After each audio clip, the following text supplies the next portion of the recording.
7 दिन की शिव महापुराण की कथा में से एक क्षण की भी कथा यदि हमारी जिंदगी में उतर गई, एक क्षण की भी शिव महापुराण की कथा यदि हमारे जीवन में उतर गई, तो ये निश्चित है कि अगला सावन आएगा तब तक मेरा भोलेनाथ आपको भी इतना बल प्रदान कर देगा कि आप भी शिव महापुराण के कथा के यजमान बन सकते हैं। बोल बम का नारा है, सारी समस्या का हल। कहीं शिव भी आप पर इतनी करुणा कर,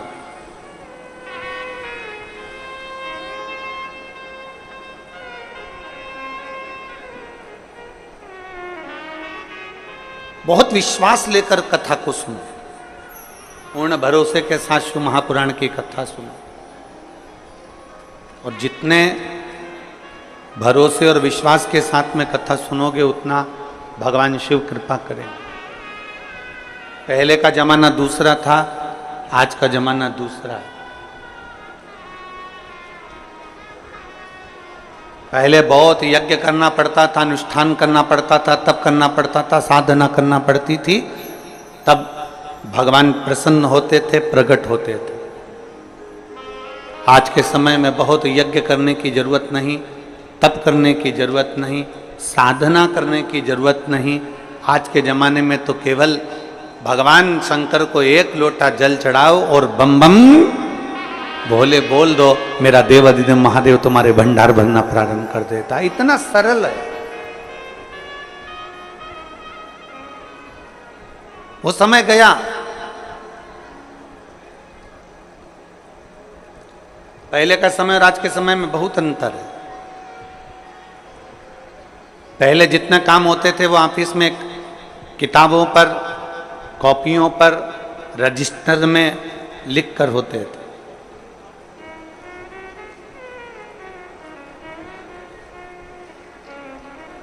पहले के जितने कार्य होते थे वो सब रजिस्टर पर लिख कर होते थे, कॉपी किताब में लिख कर होते थे। अब धीरे धीरे धीरे धीरे वो काम कम होता चले गया और लैपटॉप पर, कंप्यूटर पर वो सारा काम, वो सारा डाटा उस पर आ गया। अब कॉपियों का काम कम हो गया, अब लिखा पढ़ी का काम कम हो गया और कंप्यूटर का, लैपटॉप का जमाना आ गया। लैपटॉप पर लोग लिखने लगे, कंप्यूटर पर लोग नोट करने लगे और उसको पूरा की पूरा डाटा उतारने लगे।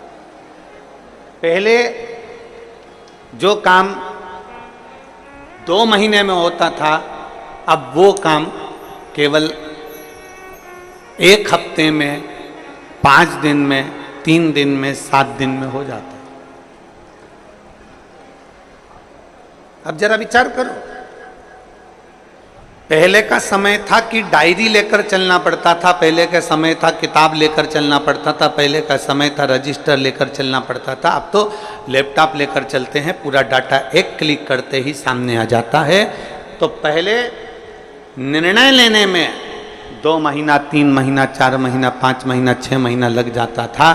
आजकल एक क्लिक करो और मालूम पड़ जाता है कि व्यक्ति का जीवन क्या है, व्यक्ति का स्वरूप क्या है, कहाँ से आया है, कौन है, कैसा है, एक क्लिक से।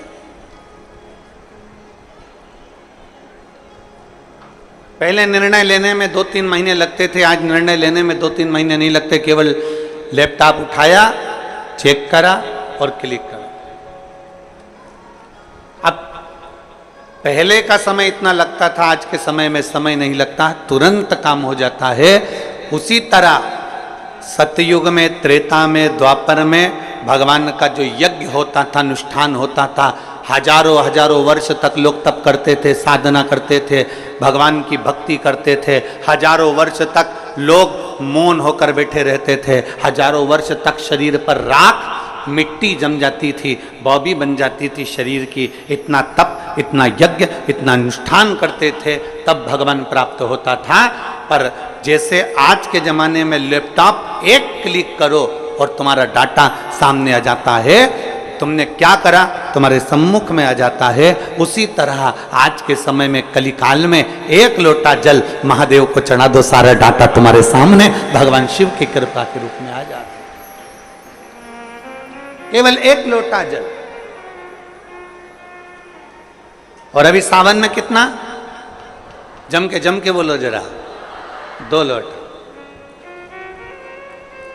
पूरे वर्ष 1 लोटा और सावन महीना 2 लोटा जल, क्योंकि चातुर्मास में सावन के महीने में हमारी भक्ति दुगनी होना चाहिए, हमारा भजन दुगना होना चाहिए, हमारा कीर्तन दुगना होना चाहिए, हमारा मंत्र जाप दुगना होना चाहिए।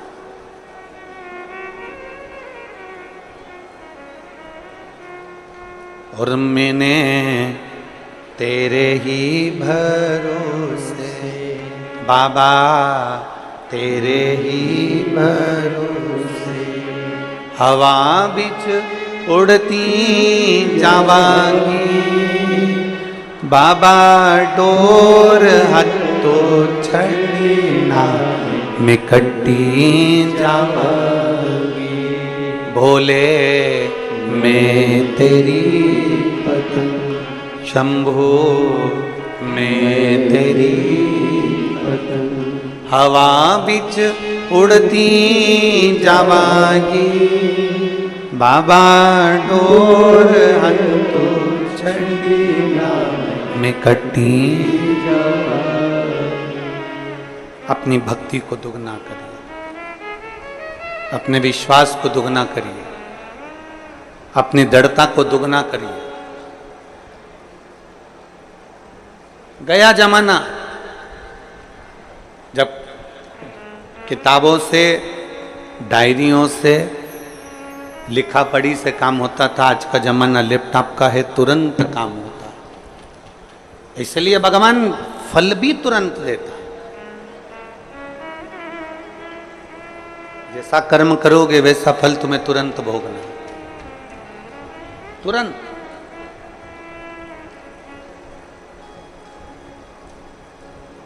और बहुत विश्वास के साथ में ये सावन का महीना मिला है, बहुत विश्वास के साथ।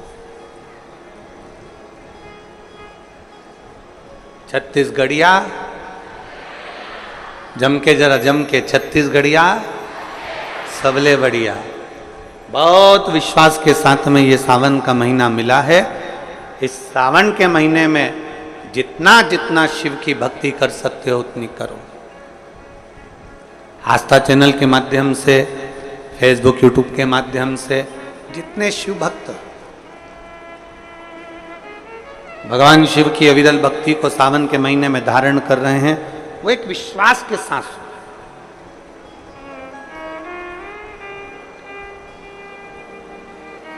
एक भरोसे के साथ। अभी हम जहाँ रुके हैं, न्यू कुर्सी पार, कुर्सी पार है कि कुर्सी पार है? हाँ, तो तुम समझ गए ना? हाँ ठीक है। हम जहाँ रुके हुए हैं न्यू कुर्सी, हाँ तुम समझ लेना, कुर्सी कुर्सी एक ही बात है, ठीक है। हम न्यू डैश डैश डैश पार रुके हैं। तो वहाँ जिस भवन में हम रुके हैं अग्रसेन अग्रवाल समाज का, तो सुबह सुबह लगभग 5 साढ़े 5 बजे हम जब सुबह मॉर्निंग वॉक कर रहे थे, घूम रहे थे, तो वहाँ एक माताजी ने एक बहुत सुंदर प्रश्न किया।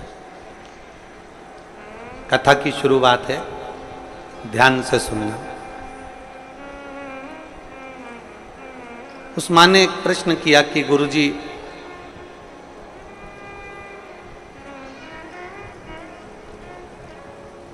हम एक संस्था से जुड़े हैं और वो संस्था कहती है कि भगवान शंकर की पूजन मत करो, मूर्ति पूजन मत करो, शिव जी को जल मत चढ़ाओ, शंकर जी को अभिषेक मत करो, मूर्ति पूजन बंद करो।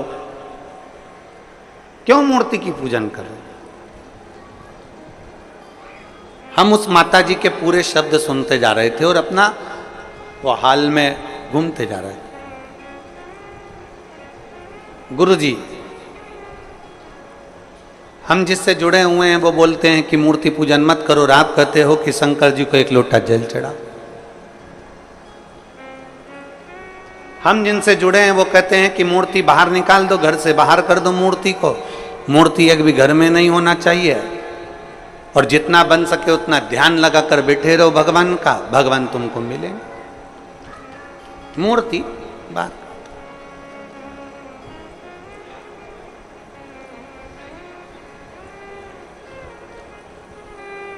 हमने उस माँ से कहा तुम जिस भी संस्था से जुड़े हो हमें उससे मतलब नहीं है। उसने तुमसे कहा कि मूर्ति बाहर कर दो, मूर्ति पूजन मत करो, ध्यान लगा कर बैठे रहो। हमने उस माँ से सुबह सुबह तो ये बात नहीं कही, क्योंकि उसने जो प्रश्न किया था वो सुबह सुबह उसका उत्तर देने के लिए हम नहीं दे पा रहे थे। इतनी सुबह से इस व्यर्थ की बात का क्या वर्णन कर। पर अगर वो माँ वो बोल रही थी मैं कथा में आऊंगी कथा सुनने के लिए, तो अगर वो कथा में बैठी हो तो ध्यान लगाना उसको। जो तुमसे कह रहे हैं कि मूर्ति पूजन मत करो, जो तुमसे कहते हैं कि भगवान को बाहर निकाल दो, जो तुमसे कहते हैं कि मूर्ति को बाहर निकाल दो और ध्यान लगा कर बैठो, जितना कर सकते हो उतना ध्यान लगाओ, तो हम निवेदन करेंगे उनसे जाकर कहना कि तुम भी शादी मत करना,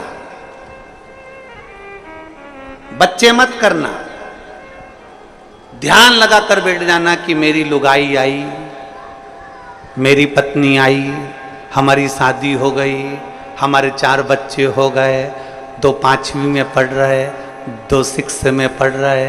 बस ऐसा ध्यान लगा कर बैठ जा। ध्यान लगा कर बैठने से पत्नी प्राप्त हो जाएगी क्या? जम के बोलो जरा। ध्यान लगाकर बैठने से बच्चे पैदा हो जाएंगे क्या? जम के बोलो जरा। ध्यान लगाकर बैठने से मकान बन जाएगा क्या? नहीं।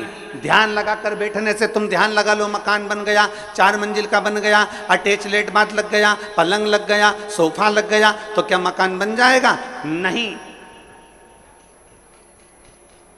उसके लिए तुम्हें ध्यान से हटकर थोड़ी परिश्रम करना पड़ेगा, तब मकान बन पाएगा। थोड़ा परिश्रम करना पड़ेगा तब जाकर कोई कार्य हो पाएगा। थोड़ा परिश्रम करना पड़ेगा तब तुम आगे बढ़ पाओगे। ध्यान रखना, जो कहते हैं कि मूर्ति पूजन मत करो, हम उनसे कहते हैं एक बार मेरे शंकर भगवान पे लोटा भर के जल चढ़ा कर देख, तू खुद अपने आप मूर्ति पूजन में लीन होता चले, अपने आप लीन होगा। कोई लेट बनता है, कोई जल्दी बनता है। शिव को जल चढ़ाने वाला एक दिन सेठ जरूर बनता है। सेठ जरूर बनेगा, थोड़ा समय लग सकता है, थोड़ा समय लगेगा।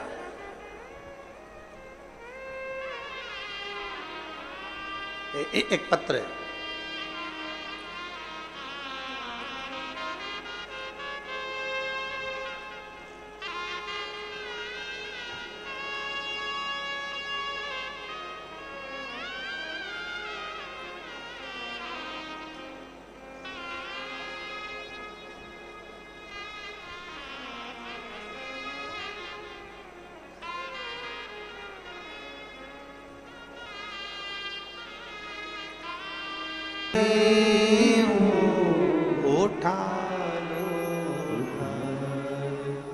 कोई लेट बनता है, कोई जल्दी बनता है, पर शिव को जल चढ़ाने वाला एक दिन सेठ।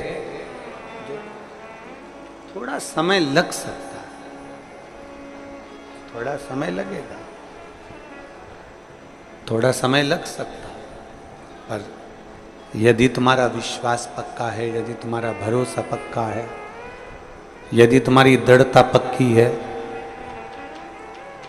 आपका भरोसा यदि पक्का है, विश्वास यदि पक्का है, हम तो कहेंगे कबाड़ा बेचने वाला हो,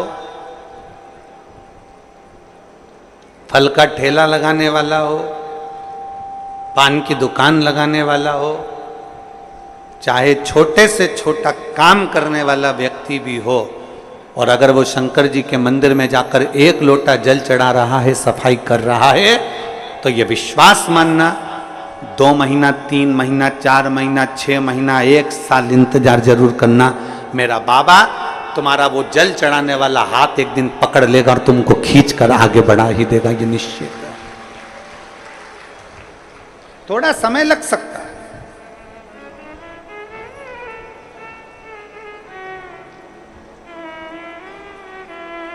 थोड़ा समय लग सकता है, पर मेरा बाबा जिस दिन हाथ पकड़ेगा और खींचेगा उस दिन सुख का अनुभव हो। थोड़ा समय लग सकता है।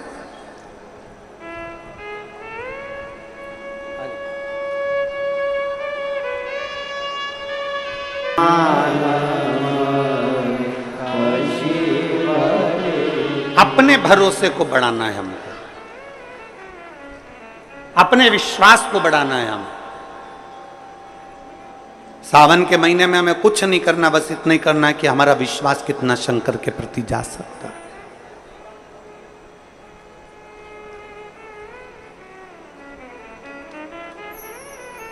बहुत सारे मिलेंगे आपको जो शंकर जी से आपको दूर करते जाएंगे, बहुत मिलेंगे। पर मेरा निवेदन, आपके घर के पास, आपके नगर में, आपके खेड़े में, आपके मोहल्ले में, आपके क्षेत्र में जहां शिव का मंदिर है वहां रोज जाओ, एक लोटा जल लेकर शिव के पास जरूर जाओ।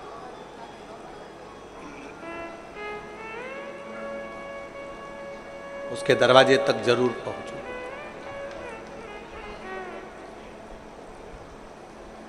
24,000 श्लोक का यह अपार समुद्र है शिव महापुराण की कथा। 12 संहिताओं में इसको बांट दिया गया है और 24,000 श्लोक की इस अपार समुद्र में से आप और हम बैठकर केवल 1-2 मोती निकाल पाएंगे, और उस मोती को भी अगर हमने अपने पास में रख लिया तो समझ लो कि हमारी जिंदगी सार्थक हो। ज्यादा हम नहीं निकाल पाए। शिव महापुराण में से मात्र 1-2 मोती, 7 दिन की कथा में से हमको वो अनमोल मोती निकालना है। वो मोती हमारी जिंदगी की सार्थकता को उत्पन्न करे। और जिसने 2 मोती निकाल लिए उसका जीवन सार्थक।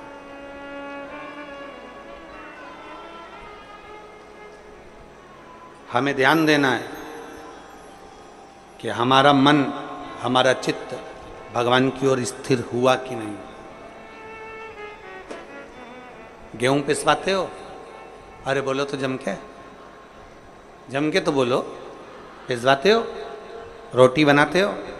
खाते हो? गेहूं की पीसने की जो चक्की होती है ना, उसमें 2 पार्ट लगे होते हैं। एक पार्ट फिक्स और दूसरा पार्ट, जम के बोलो, घूमता रहता। चक्की का जो एक पार्ट होता है वो एकदम फिक्स होता है, एकदम जमा हुआ होता है, दूसरा पार्ट घूमता रहता है, तब जाकर वो गेहूं चावल पिसाता है। और अगर दोनों पार्ट घूमने लगेंगे तो पिसाएगा क्या? नहीं। चक्की का एक पार्ट स्थिर है और दूसरा पार्ट घूम रहा है। उसी तरह इस शरीर के भी 2 पार्ट हैं, एक मन, दूसरा ये शरीर। शिव महापुराण की कथा कहती है, मन को शंकर के चरणों में स्थिर रख लो और ये शरीर घूमने दो, परमात्मा को मिलने में देरी नहीं लग सकती। मन स्थिर रखो। हम मन को स्थिर नहीं रख पाते। हम मन को जिस दिन स्थिर रख लेंगे, हम मन को जिस दिन पकड़ लेंगे, हम जिस दिन मन को अब स्थिरता में लाकर खड़ा कर देंगे, जिस दिन हमने मन की स्थिरता को निश्चित कर दिया, जिस दिन हमने मन को स्थिर कर दिया, फिर ये शरीर कहीं पर भी जाए, ये शरीर कहीं पर भी पहुंचे, अगर मन स्थिर हो गया तो फिर शरीर भी इधर उधर नहीं जा सकता। मन की स्थिरता। किसी किसी घर में बच्चों को इतने अच्छे संस्कार दे दिए जाते हैं, किसी किसी घर में बच्चों को इतना अच्छा ज्ञान दे दिया जाता है कि बच्चा किसी के साथ भी रहे उसका मन कभी बिगड़ता नहीं।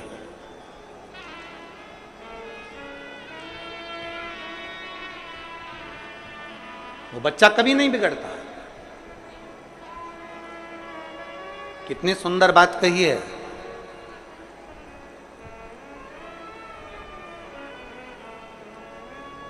कैकई मंथरा अयोध्या में रहने के बाद भी नहीं सुधरे, और वो विभीषण रावण की लंका में रहने के बाद भी बिगड़ा नहीं है, नहीं बिगड़ा।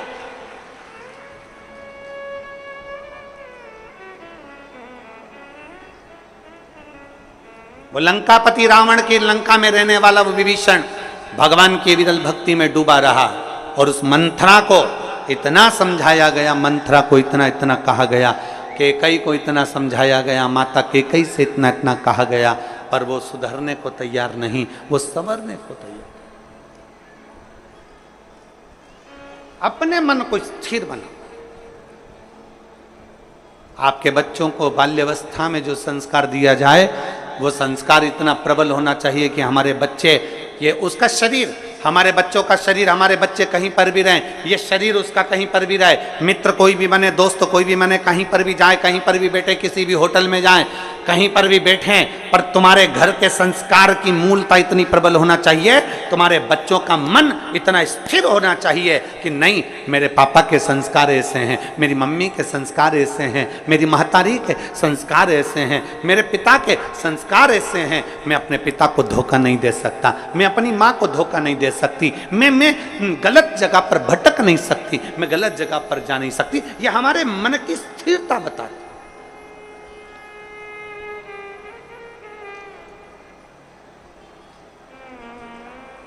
आज का जो माहौल चल रहा है ना,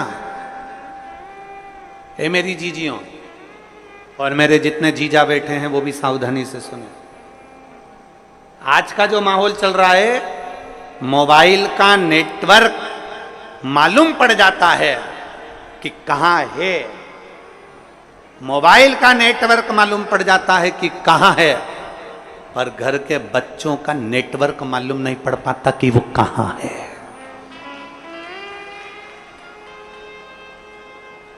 हमारे बेटे का नेटवर्क कहां चल रहा है, हमारी बेटी का नेटवर्क कहां चल रहा है, हमारी बेटा का नेटवर्क कहां तक है, हमारी बेटी का नेटवर्क कहां तक है, हमारे बच्चों का नेटवर्क कहां तक है, किसकी संगत में, कौन दोस्त, कौन सहेली कहां जा रही है, कहां ले जा रही है, कहां बैठ रही है।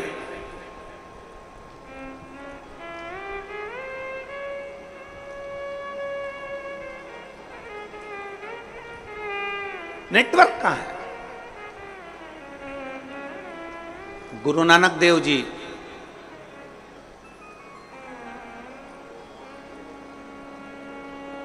संतों के सिरमौर, गुरु नानक देव जी अपने शिष्य बाले से कहते हैं, बाले,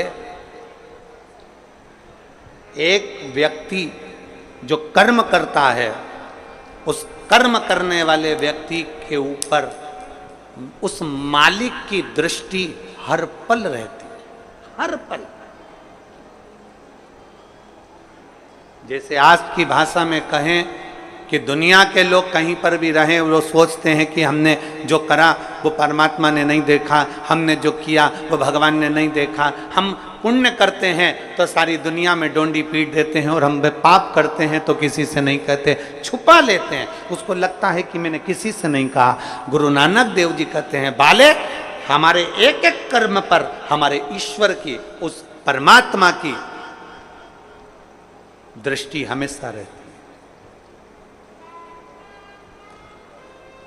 मोबाइल का नेटवर्क मालूम पड़ सकता है कि कहां है, पर आज के बच्चों का नेटवर्क मालूम नहीं पड़ पाता कि बच्चे कहां, किससे बात कर रहे हैं, मोबाइल में किससे चैटिंग कर रहे हैं, किससे बात की जा रही है, कौन है, कौन सहेली है, कौन दोस्त है, कौन व्यक्ति कैसा है, उसको नहीं मालूम पड़ता। मोबाइल का नेटवर्क मालूम पड़ जाएगा, पर बच्चों का नेटवर्क नहीं मालूम पड़ पाता। इसलिए निवेदन आप सबसे, शिव महापुराण कथा के माध्यम से जितने मेरे विश्व के पूरे संपूर्ण विश्व में बैठे हुए श्रोता भाई बहन जो शिव महापुराण की कथा को सुन रहे हैं, उनसे निवेदन है, सावन के महीने में अपने बच्चों के हाथ में एक लोटा जल पकड़ाओ, और उसको भी शिवालय तक भेजो, जिससे उसका मन स्थिर होगा। शरीर भले घूमता जाए पर मन की स्थिरता बनना चाहिए। शरीर भले घूमे पर मन की स्थिरता हो। स्थिर मकान किसने बनाया? तुमने मेहनत कर कर। घर बनाया तुमने मेहनत कर कर, एक एक रुपया जोड़कर तुमने महल बनाया, नगर बसाया, मकान बनाया, घर बनाया, परिवार बनाया, पत्नी का half set, full set, sofa set, सब कुछ घर में लाकर दिया, डिनर सेट सब कुछ दिया। उसके बाद भी मनुष्य अगर घर में अपसेट रहे तो ऐसे सेट का कोई मतलब नहीं। उसके बाद भी अगर अपसेट हो तो उसका कोई मतलब नहीं।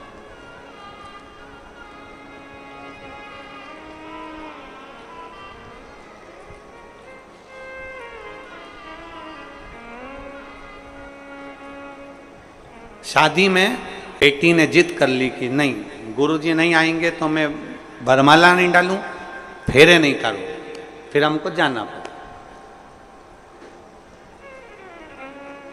अब वो बेटी ऐसा हाथ करी, हमने उसके हाथ में श्रीफल वगैरह दिया, तो उसके हाथ में नाम लिखा हुआ था। तो हमने बेटी से पूछा, क्यों रही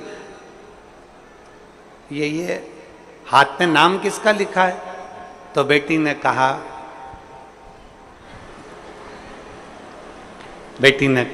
इनका।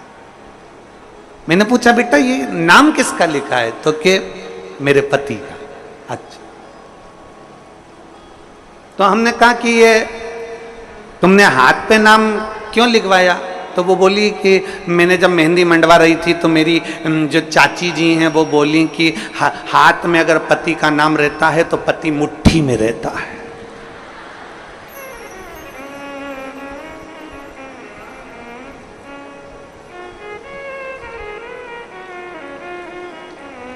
तो फिर हमने कहा, बेटा फिर तो पति की जगह सास का लिखाना था, फिर पति का क्यों? अगर हाथ पे नाम लिखने से पति मुट्ठी में आ जाए तो सास का नाम लिखाती कि सास मेरी मुट्ठी में हो जाए। देख, हमने उस बेटी से कहा, देख संसार में किसी को मुट्ठी में करने का प्रयास मत करो, प्रयास करो कि मेरे हाथ से सब छूटे रहें और मेरा महादेव मेरे हाथ में पकड़ा रहे, बस इससे ज्यादा कुछ। मेरा देव अधिदेव महादेव मेरे हाथ से पकड़ा,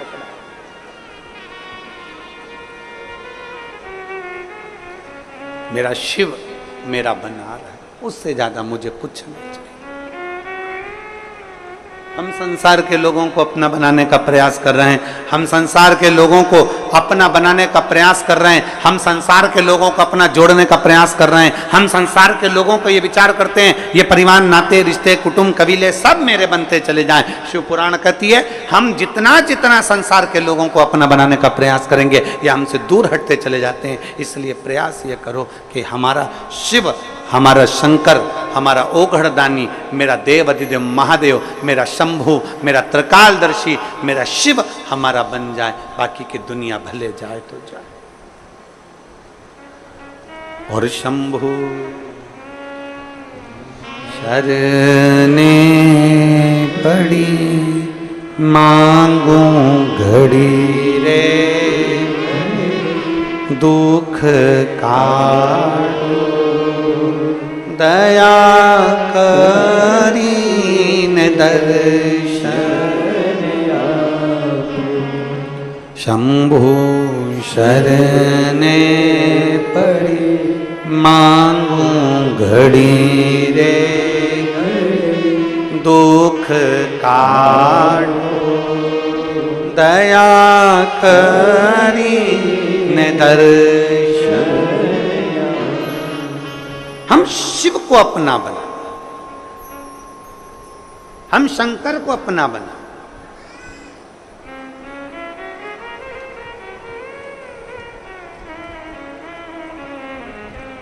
हाथ पर नहीं, दिल पर हमारे शिव का नाम अंकित कर ले। श्री शिवाय नमस्तुभ्यम जब हमने अंकित कर लिया तो हमारे हर पल, हर घड़ी, हर क्षण, हर श्वास में शिव रमेगा।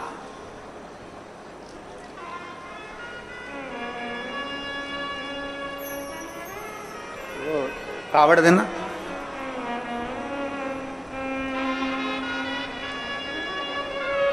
कावड़ देखी आप लोगों ने? ये कावड़, इसमें दो तो पानी के कलश रहते हैं, दो पानी के लोटे रहते हैं। भक्ति की डोरी बंधी होती है और एक बांबू, एक बांस लगा रहता है। इसमें मूलतः डंडे का प्रयोग में बांस का प्रयोग किया जाता है। इसमें मूलतः इस कावड़ में डंडे के प्रयोग की जगह बांस का, बांबू का। इधर छत्तीसगढ़ में क्या बोलते हैं? बांस बोलते हो, बांबू बोलते हो? बांस। महाराष्ट्र में बांबू बोलते हैं इसको, बांबू। मूलतः प्रयोग होता। अब जब हम इस कावड़ में अगर देखें तो सबसे मुख्य अगर कुछ होता है कावड़ ले जाने में तो वो बांबू होता है, बांस होता है। और बांबू का जो पेड़ होता है, बांस जो होता है, उसमें थोड़ी दूर तक अच्छा रहता है, फिर गठान आ जाती है, फिर थोड़ी दूर तक अच्छा रहता है, फिर गांठ आती है, फिर थोड़ी दूर तक अच्छा रहता है, फिर गांठ आती है। बोलो देखा कि नहीं देखा आप लोगों ने? बांबू में जगह जगह पर गांठ आती रहती है और बांबू अंदर से पोला रहता है। कोई कोई बांबू, कोई कोई बांस ठोस भी होता है, पर कितना भी ठोस हो बांस, उसके अंदर थोड़ा ना थोड़ा पोलापन रहता ही रहता है।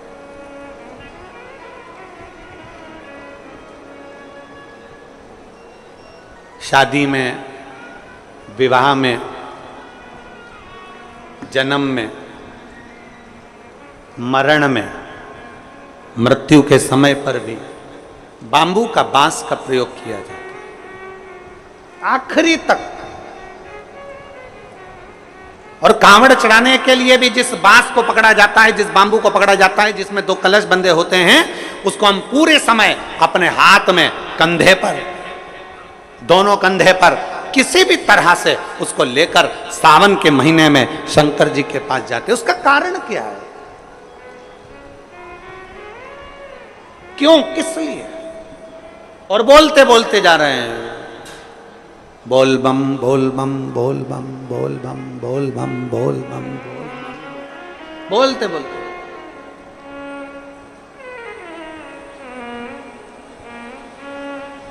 एक श्रीमद् भागवत कथा सुनी आप लोगों ने? जम के बोलो जरा, जम के। सबने सुनी है भागवत जी?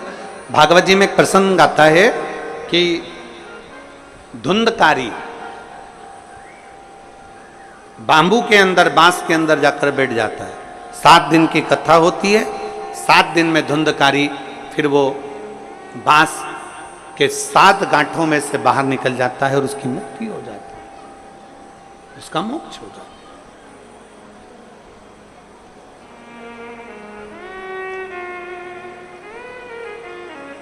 एक बांस कंधे पर लिया, 2 लोटे, 2 कलश उसमें बंधे, और उसको हमने पकड़कर बोल बम बोल बम बोल बम बोल बम बोलते बोलते बोलते बोलते चल।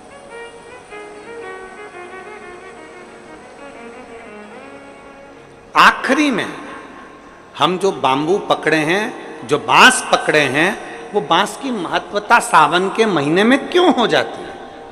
क्यों कावड़ बांबू पर ही बांध कर ली जाती है? उसका कारण क्या है? उसका केवल एक कारण है, हे देवाधिदेव महादेव, इस बांबू में गांठें हैं। और सरलता में जाइए, देखो, बहुत बहुत सरलता में जाइएगा। हमारे भारत की भूमि के जो जगत गुरु शंकराचार्य जी हैं, वो भी अपने हाथ में दंड रखते हैं, वो भी बांबू, वो भी बांबू, वो भी बांस।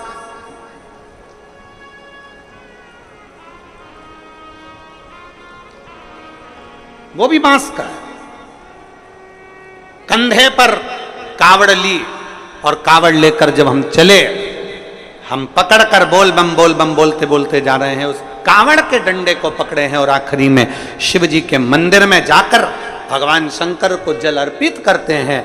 और जल अर्पित कर कर हम जब वापिस अपने भवन की ओर आते हैं तो देव अधिदेव महादेव के उस भाव में भगवान शंकर की भक्ति कहती है, शिव महापुराण की कथा कहती है।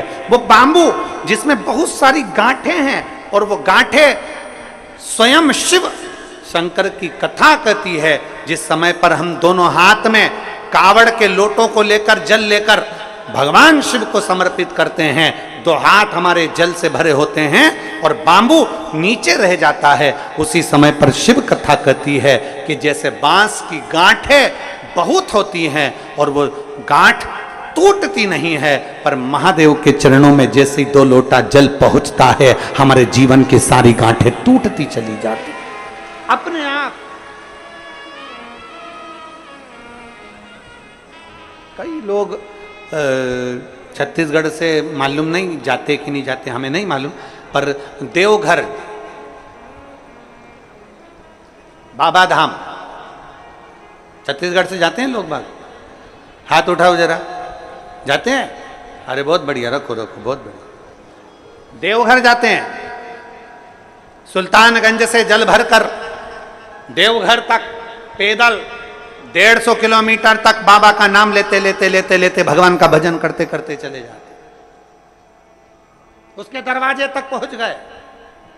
जल महादेव पर चढ़ा कि नहीं चढ़ा वो मतलब नहीं है, वो मूलता नहीं है, पर आप भगवान के दरवाजे तक जब पहुंचते हो,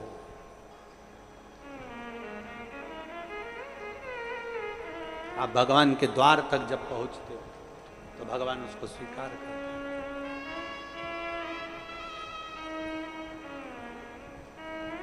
पहुंचते हैं हम उसके दरवाजे तक, जब पहुंचेंगे तो सुख का अनुभव अपने आप होगा। अपने शिव कथा कहती है, कावड़ लेकर जब हम भगवान देवाधिदेव महादेव की ओर बढ़ते हैं कावड़ लेकर,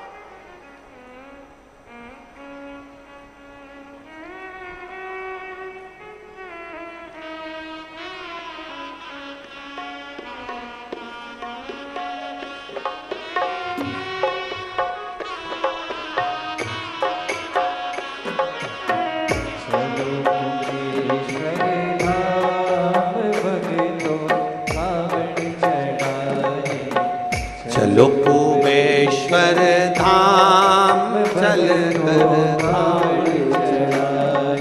चलो कुबेश्वर धाम चल कर कावड़ चढ़ाए, चलो कुबेश्वर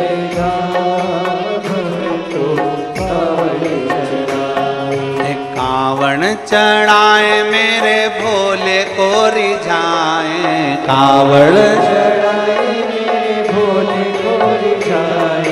कावड़ चढ़ाए शिव शंकर को रिझाए, कावड़ चढ़ाए शिव शंकर को रिझाए। अरे चलो कुबेश्वर धाम चल के कावड़ चढ़ाए, चलो कुबेश्वर चलो चलिए कुबेश्वर धाम चल के कावड़ चढ़ा, चलो कुबेश्वर धाम चल के कावड़ चढ़ाए। ओ कावड़ चढ़ाए मेरे भोले को रिझाए, कावड़ कावड़ चढ़ाए शिव शंकर को रिझाए, कावड़ चढ़ाए शिव शंकर को रिझाए। चलो चलिए कुबेश्वर धाम चल के कावड़ चढ़ाए, चलिए कुबेश्वर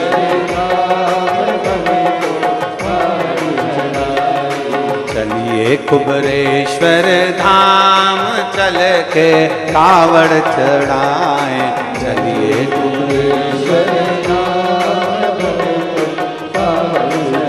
भाव से।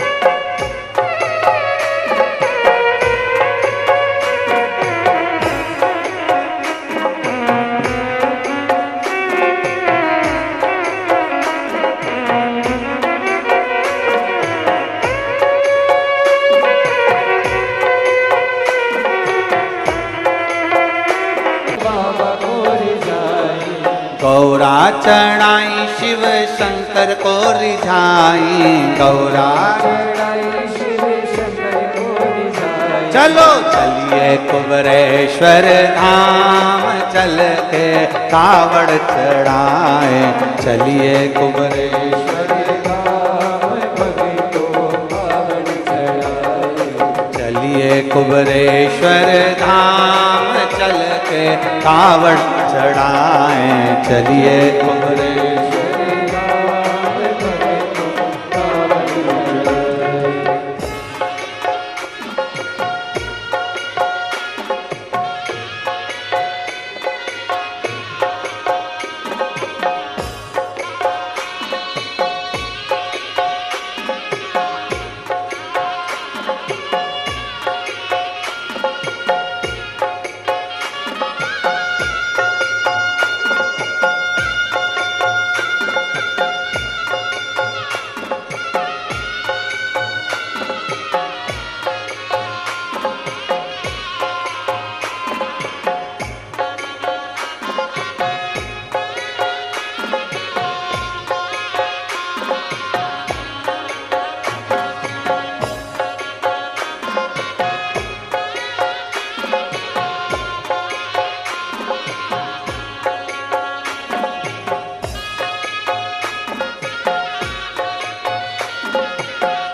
कावड़ माता लक्ष्मी चढ़ाई, दूजी कावड़ माता लक्ष्मी चढ़ाई, दूजी कावड़ माता लक्ष्मी चढ़ाई, दूजी कावड़ माता लक्ष्मी चढ़ाई। लक्ष्मी चढ़ाई नारायण को पाई, लक्ष्मी चढ़ाई नारायण को पाई, लक्ष्मी चढ़ाई नारायण को पाई, लक्ष्मी चढ़ाई नारायण को पाई। चलो चलिए कुबरेश्वर धाम चल के कावड़,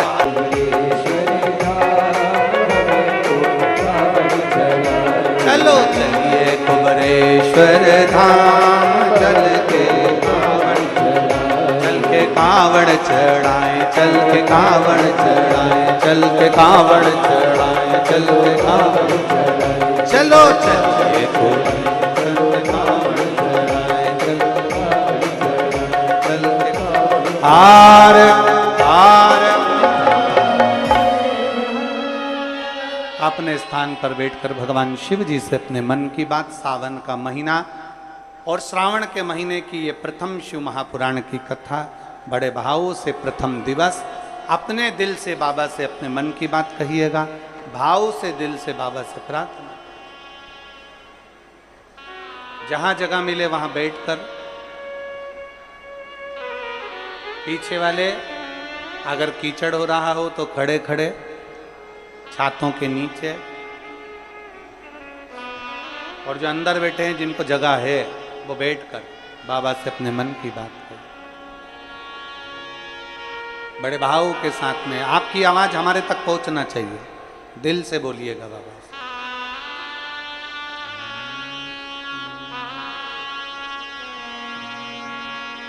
श्री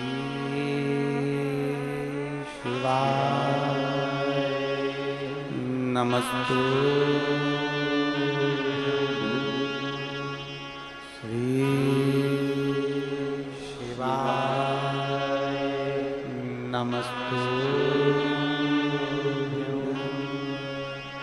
श्री शिवाय नमस्तु,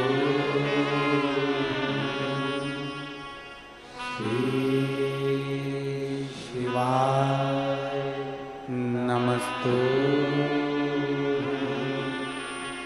श्री शिवाय नमस्तु।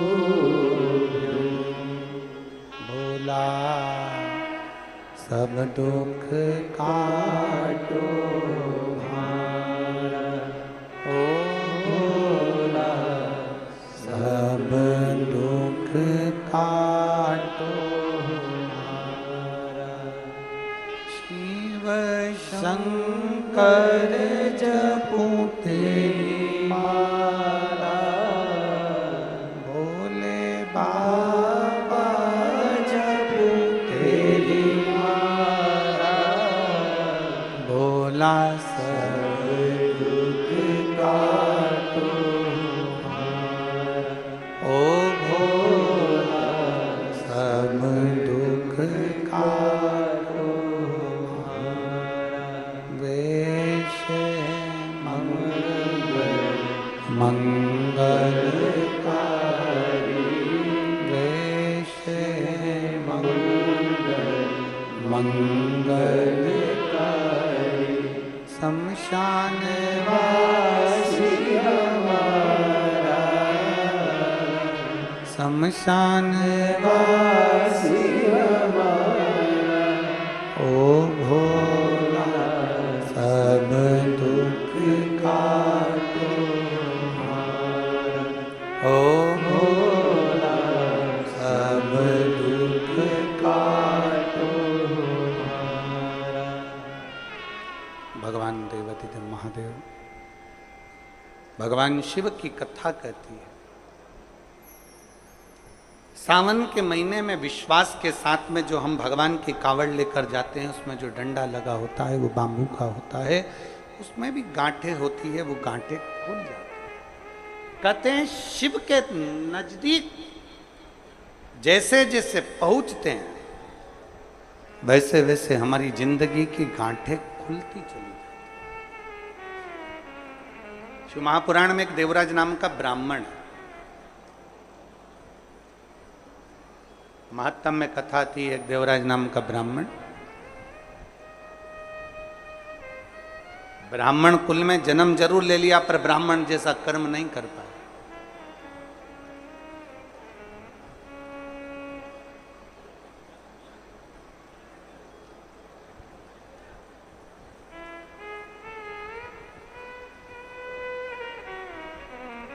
एक व्यसन,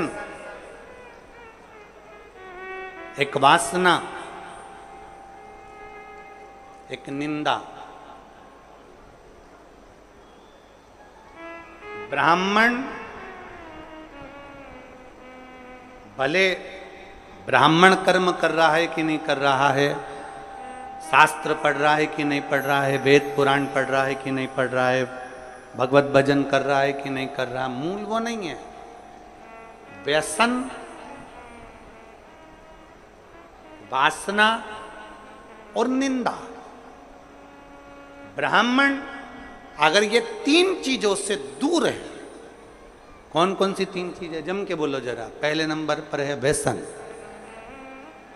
कोई गलत व्यसन में तो नहीं पड़ा है, मांस मदिरा गलत चीज, कोई बहुत मालूम पड़े व्यसन में डूबा रहता हो, तो ऐसा ब्राह्मण की मूलता नहीं। व्यसन, वासना, पर स्त्री को मां के तुल्य देखे, पर कन्या को बेटी के तुल्य देखे, उसके नेत्रों में कहीं वासना ना हो, एक व्यसन, दूसरा वासना और तीसरे नंबर पर है निंदा। अगर कोई ब्राह्मण के कुल में जन्मा है और वो निंदा से दूर है, बुराई से दूर है, किसी की निंदा नहीं करता, किसी के लिए अपशब्द नहीं बोलता, वो ये मान लेता है कि ये संपूर्ण ब्रह्मांड, संपूर्ण सृष्टि उस परमात्मा ने रची है, इसमें अच्छे लोग भी हैं तो बुरे लोग भी हैं, तो निंदा करने से कौन सा लाभ मिलेगा। तीन चीजें अगर ब्राह्मण के पास में है, एक व्यसन से दूर, दूसरा वासना से दूर, तीसरा निंदा से दूर अगर कोई ब्राह्मण है तो समझ लेना वो सारे वेद और पुराण का शास्त्री है, वो मर्मज्ञ। उसने भले वेद पढ़े कि नहीं पढ़े, शास्त्र पढ़े कि नहीं पढ़े, पुराण पढ़े कि नहीं पढ़े, मालूम नहीं। उसने कभी पूजन करी कि नहीं, पता नहीं। उसने कभी मंत्र जाप किया कि नहीं, पता नहीं। उसने कभी संध्या करी कि नहीं, पता नहीं। पर जिस ब्राह्मण, जो ब्राह्मण व्यसन से, वासना से और निंदा से दूर रहता है, समझ लेना वो ब्राह्मण वेद और पढ़े हुए शास्त्र।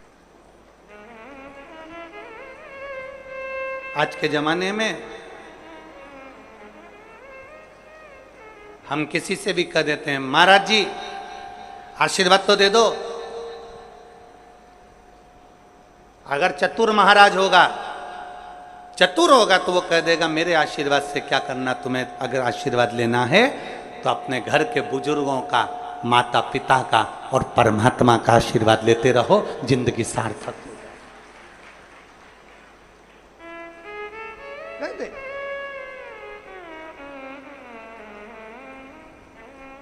व्यसन में डूबा हुआ कितना बड़ा भी विद्वान क्यों ना हो, कितना बड़ा भी वेद पाठी क्यों ना हो, कितना बड़ा भी शास्त्रों का मर्मज्ञ जानने वाला क्यों ना हो, अगर व्यसन में डूबा है तो वो श्रेष्ठ नहीं। कितना बड़ा भी मर्मज्ञवान हो, कितना बड़ा भी वेद पाठी हो, कितना बड़ी विद्वत्ता हो, अगर वो वासना में डूबा है तो वो श्रेष्ठ नहीं। लंकाधिपति रावण के पास में इतनी विद्वत्ता थी, इतना विद्वान था, इतना ज्ञानी था, इतना ज्ञानी था, इतनी विद्वत्ता लंकाधिपति रावण के पास में थी कि सारे मंत्र, सारी साधना, सारे तप, सब कुछ लंकाधिपति रावण जानता था। पर व्यसन में भी रावण डूबा रहा, वासना में भी रावण डूबा रहा और निंदा में भी रावण डूबा रहा, इसलिए कोई दिया जलाने वाला नहीं बचा, समाप्त हो गया संपूर्ण।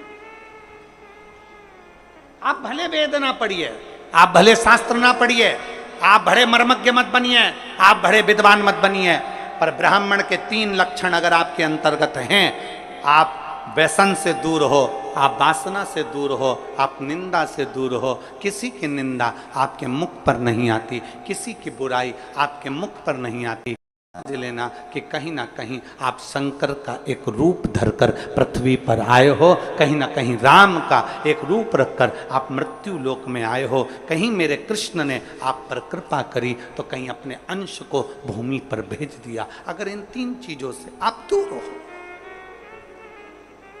आपकी भक्ति, आपका विश्वास, आपकी दृढ़ता, बराबर एक पद जागृत करना,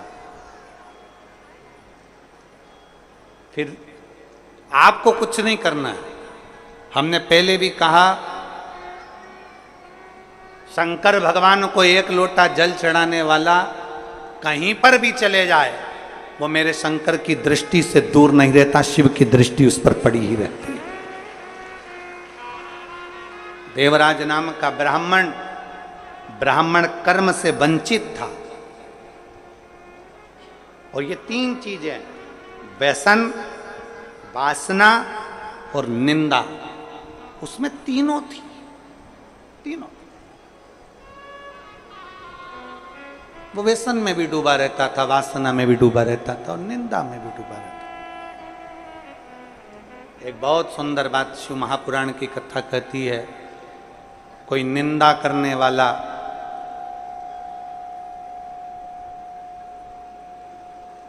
कितने भी वेद और पुराण और शास्त्रों का वाचन कर ले, उसके मुख से सुनी हुई पुराण कथा भी हमारे जीवन का कल्याण नहीं कर पाती। व्यसन और वासना में डूबे हुए व्यक्ति के मुख से कितना भी प्रवचन सुन लो, वो हमारा कल्याण नहीं कर सकता, वो हमारा कल्याण नहीं कर सकता। आज के जमाने में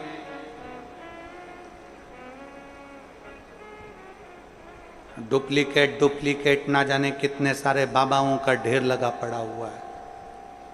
सावधानी की बहुत जरूरत है, बहुत जरूरत।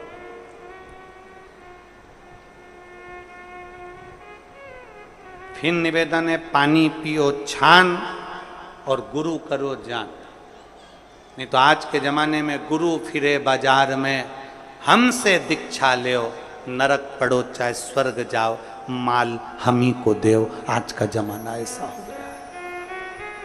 आज के जमाने में तुम्हारे को कोई नहीं कहेगा कि तुम्हारा उद्धार हो रहा है कि नहीं हो रहा, कल्याण हो रहा है कि नहीं हो रहा, अविरल भक्ति प्राप्त हो रही कि नहीं हो रही, भजन मिल रहा है कि नहीं मिल रहा, स्मरण मिल रहा है कि नहीं मिल रहा, मंत्र जाप, नाम जाप, कीर्तन, शिव नाम, भगवान की भक्ति में डूब रहे कि नहीं डूब रहे, उन्हें कोई मतलब।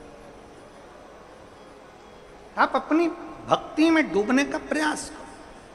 अभी गुरु पूर्णिमा महोत्सव में गुरु महादेव शिव महापुराण की कथा में कहा था,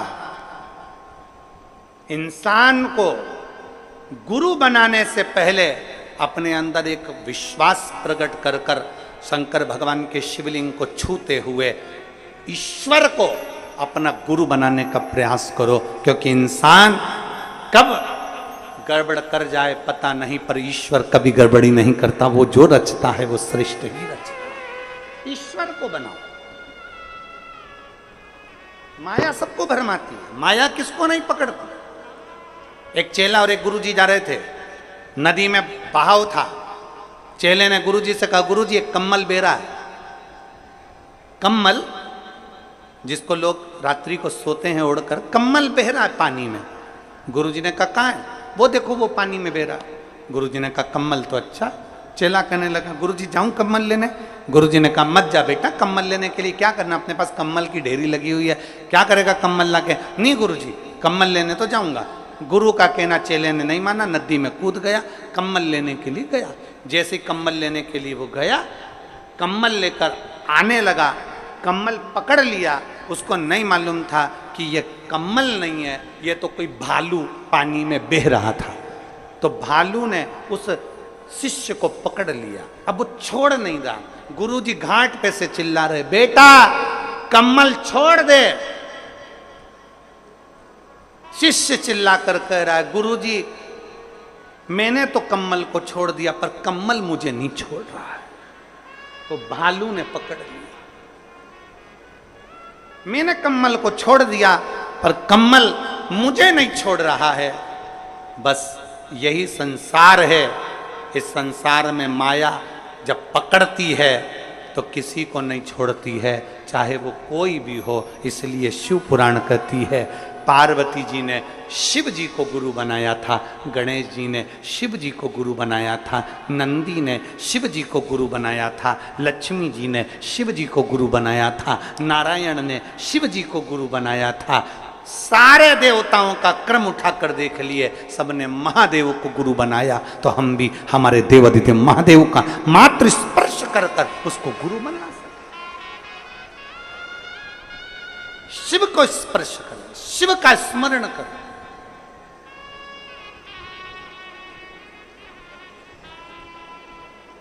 व्यसन, वासना और निंदा ये दूर रहे। और कितना कितना छत्तीसगढ़ पुलिस,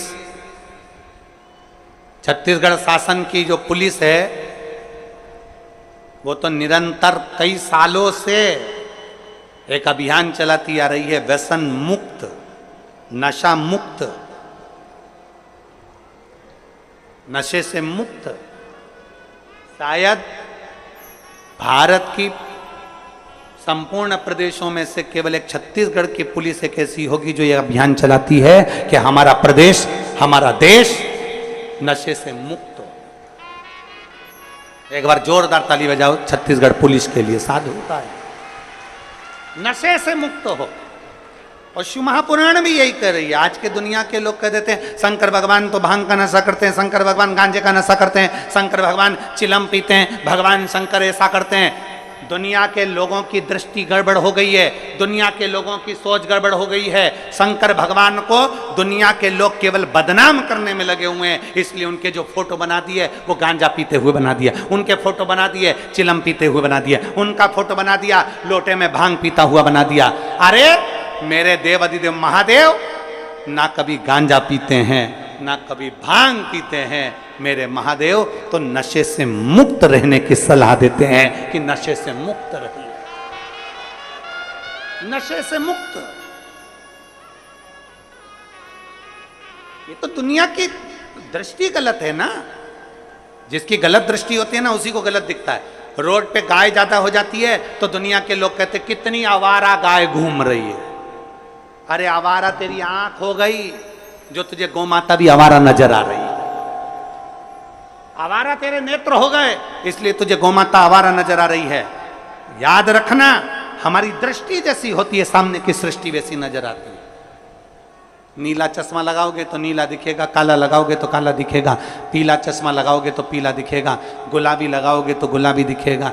जैसा चश्मा आंखों में चढ़ा रहेगा वैसा दिखेगा। हम जैसे हैं वैसे हमको सब नजर आते हैं। गौ माता कभी आवारा नहीं होती, हमारी दृष्टि आवारा हो गई। दूध निकाला छोड़ दिया, रोडों पर फिर रही है, कचरा खा रही है, पॉलीथीन खा रही है और उसकी दशा बिगड़ रही है। कहीं से तो गुजारा करेगी, कहीं से तो पेट भरेगी गौ माता। वो आवारा नहीं है, आवारा हमारी दृष्टि है।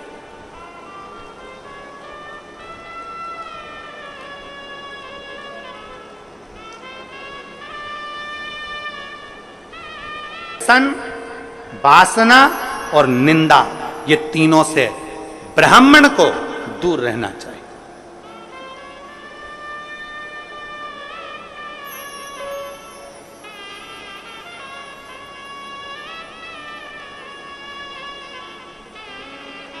कई लोग कहते हैं ब्राह्मण की पहचान होती है यज्ञोपवीत से, कई लोग कहते हैं ब्राह्मण की पहचान होती है तिलक से, कई लोग कहते हैं ब्राह्मण की पहचान होती है शिखा से। पर शिव महापुराण की कथा कहती है ये तीन से ब्राह्मण की पहचान तो होती है, पर तीन चीजें ब्राह्मण को परमात्मा से मिला देती है। एक व्यसन से मुक्ति, एक वासना से मुक्ति और एक निंदा से मुक्ति।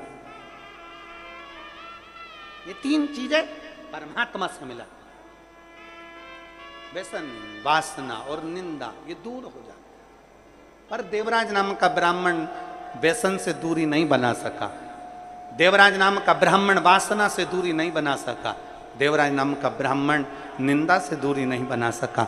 इसने घेर रखा था और ऐसा घेरा कि देवराज एक दिन चोरी का धन लेकर आ रहा था। चोरी का धन उसके पास में था और वो चोरी का धन उसके साथ में किसके लिए ला रहा था? देवराज चोरी किसके लिए कर रहा? देवराज को चोरी की जरूरत क्या पड़ गई? पेट भरने जितना तो मेरा भोलेनाथ सबको देता है, पेट भरने जितना तो मेरा बाबा सबको देता है, क्योंकि उसने संकल्प लिया है कि मृत्यु लोक में मैंने तुझे जन्म दिया है तो तेरे पेट भरने की जवाबदारी मेरी है। पर याद रखना, पेट भरने जितना मैं दूंगा, तेरा परिवार जितना बढ़ता चले जाएगा, उतना उतना तेरे धन की व्यवस्था में करते चले जाऊंगा, उतना उतना तेरे भोजन की व्यवस्था में करते चले जाऊंगा, सब कुछ मैं दूंगा। पर जब तू गलत जगह पर जाएगा, गलत सोच रखेगा, गलत दृष्टि रखेगा, तो गलत जगह से फिर धन आएगा और गलत जगह से धन आएगा तो वो तुझे बर्बाद कर दे, वो तुझे नष्ट कर दे, वो तुझे तकलीफ दे दे।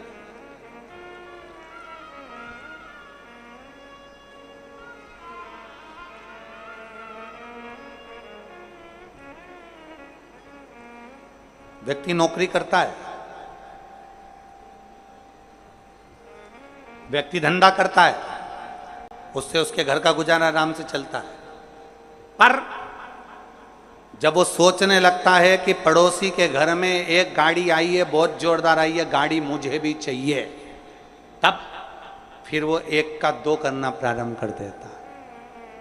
पड़ोसी ने बड़ा बंगला बना लिया, महल बना लिया, मेरे परिवार वालों ने, मेरे रिश्तेदारों ने बड़ा महल, बड़ा बंगला बना लिया, अब उसको भी ज्यादा चाहिए, तो उसने फिर एक का दो करना प्रारंभ कर दिया। मतलब जब तक उसका पेट भरा रहा था, परमात्मा उसको उस लायक दे रहा था। धन ज्यादा चाहिए था तो गलत काम करना उसने प्रारंभ कर दिया।